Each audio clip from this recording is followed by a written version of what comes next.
दोस्तों आप सही को राधे राधे। तो आज हम यूपी टेट और सी टेट के उन्हीं महत्वपूर्ण प्रश्नों को देखेंगे जो कि आपसे अक्सर परीक्षा में पूछे जाते हैं। तो स्टार्ट करते हैं। पढ़ने से संबंधित कठिनाई को डिसलेक्सिया कहते हैं। याद रखिएगा, पढ़ने से संबंधित कठिनाई को डिसलेक्सिया कहते हैं। लिखने से संबंधित कठिनाई को डिस्ग्राफिया कहते हैं। आप इसे ग्राफ से याद रख सकते हो। गणना से संबंधित कठिनाई हो या गणित से संबंधित कठिनाई हो, इसे कहते हैं डिसकैलकुलिया। आप इसे कैलकुलेशन से याद रख सकते हो क्योंकि कैलकुलेशन गणित में ही की जाती है। अगला प्रश्न है भ्रम वाली स्थिति, इसे कहते हैं डिसमॉर्फिया। तो याद रखिएगा, भ्रम वाली स्थिति को डिसमॉर्फिया कहते हैं। जब बच्चा मोर को मुर्गा समझने लगता है और मुर्गे को मोर समझने लगता है तो इसे कहते हैं भ्रम वाली स्थिति, जो कि डिसमॉर्फिया कहलाती है। अगला प्रश्न है बोलने से संबंधित विकार को डिस्पैक्सिया कहते हैं। शारीरिक कौशल से संबंधित विकार को डिस्प्रैक्सिया कहते हैं। याद रखिएगा, शारीरिक कौशल संबंधित विकार को डिस्प्रैक्सिया कहते हैं। अगला प्रश्न है तनाव से संबंधित विकार को डिस्थीमिया कहते हैं। क्या कहते हैं? डिस्थीमिया कहते हैं। दोस्तों शिक्षा का अधिकार अधिनियम कब बना था? 2009 में बना था। और शिक्षा का अधिकार अधिनियम कब लागू हुआ था? 1 अप्रैल 2010 को लागू हुआ था।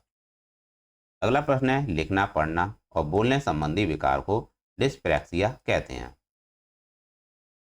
अवधान संबंधी विकार को क्या कहते हैं? एडीएचडी कहते हैं।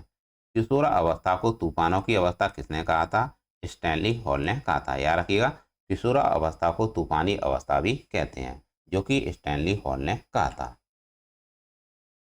नैतिक विकास का सिद्धांत किसने दिया? कॉलवर ने दिया था। बाल विकास का मुख्य उद्देश्य क्या है? बालक का सर्वांगीण विकास करना होता है। मूल प्रवृत्ति का सिद्धांत किसने दिया था? मैकडूगल साहब ने दिया था। याद रखिएगा, मूल प्रवृत्ति का सिद्धांत किसने दिया था? मैकडूगल साहब ने दिया था। अगला प्रश्न है खिलौनों की आयु किस अवस्था को कहा जाता है? इसे कहते हैं पूर्व बाल्यावस्था। पूर्व बाल्यावस्था को खिलौनों की आयु की अवस्था कहते हैं।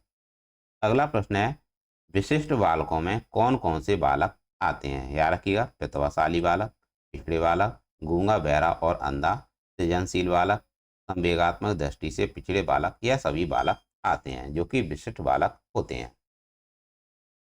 अगला प्रश्न है वह कौन सी विधि है जिसमें सबसे पहले उदाहरण दिए जाते हैं और बाद में नियम बताए जाते हैं?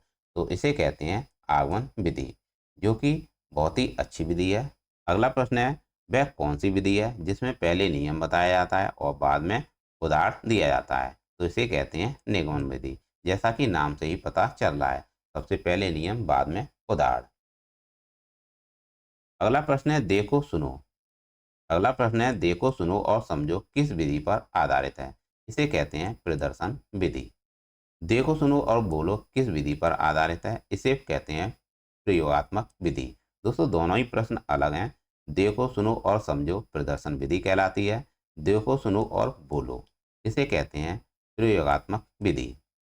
किस विधि में शिक्षक सूत्र का प्रयोग होता है? इसे कहते हैं आगमन विधि। अगला प्रश्न है करके सीखने पर कौन सी विधि काम करती है? इसे कहते हैं प्रयोगशाला विधि। याद रखिएगा, करके सीखने पर कौन सी विधि काम करती है? प्रयोगशाला विधि काम करती है। किंडरगार्टन विधि के जनक कौन थे? फ्रोबेल थे। कौन थे? फ्रोबेल थे। यह विधि खेलने एवं सीखने पर आधारित है। मॉन्टेसरी शिक्षा प्रणाली के जनक कौन है? डॉक्टर मारिया मॉन्टेसरी हैं। याद रखिएगा, मॉन्टेसरी शिक्षा प्रणाली के जनक कौन है? डॉक्टर मारिया मॉन्टेसरी हैं। तो दोस्तों ये थे यूपी टेट और सी टेट के महत्वपूर्ण प्रश्न जो कि आपसे अक्सर परीक्षा में पूछे जाते हैं। तो दोस्तों ऐसे ही प्रश्न आपके लिए लाते रहेंगे। प्लीज़ चैनल को लाइक और सब्सक्राइब करें। मिलते हैं नेक्स्ट क्लास में। Thanks for watching.